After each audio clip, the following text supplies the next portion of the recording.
Okay, number 7 is just traditional factoring. It is not a difference of squares pattern. First thing I want to do is look for a common factor to take out. All the numbers are even, so I'm going to start by taking out a 2. 18 divided by 2 is 9, so I have a 9n squared. 76 divided by 2 is 38, so 38n. And 70 divided by 2 is 35. So I'm going to have 2 and then 2 sets of parentheses. And I have some options to work with.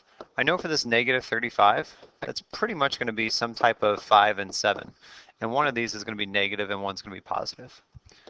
For the 9n squared, I don't know if I want to use 3n and 3n or 9 and 1, but I'm going to start with 3 and 3 and see what happens. So if I try the negative 5 and the plus 7 and I check this, I'm going to have a negative 15 in the middle, and then a plus 21 on the outside. Negative 15 plus 21 does not get me anywhere close to 38.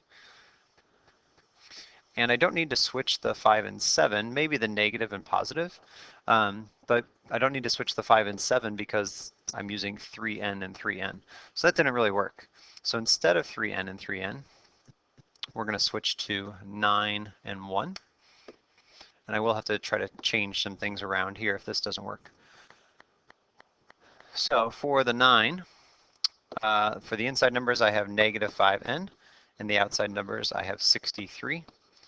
So 63 minus 5 is going to give me 58. If I switch the negative and the positive, that doesn't make a difference there. So the 5 and the 7 where they currently are located doesn't work, which means I need to switch them and put the 7 first. So let's try plus 7 minus 5. Don't know about the negative yet, but I did switch the location of the 5 and 7. So 7 times n is 7n. 9 times negative 5 is negative 45. If I add these two together, I'm going to get a negative 38n. I want a positive 38n, so that means I need to change all my signs.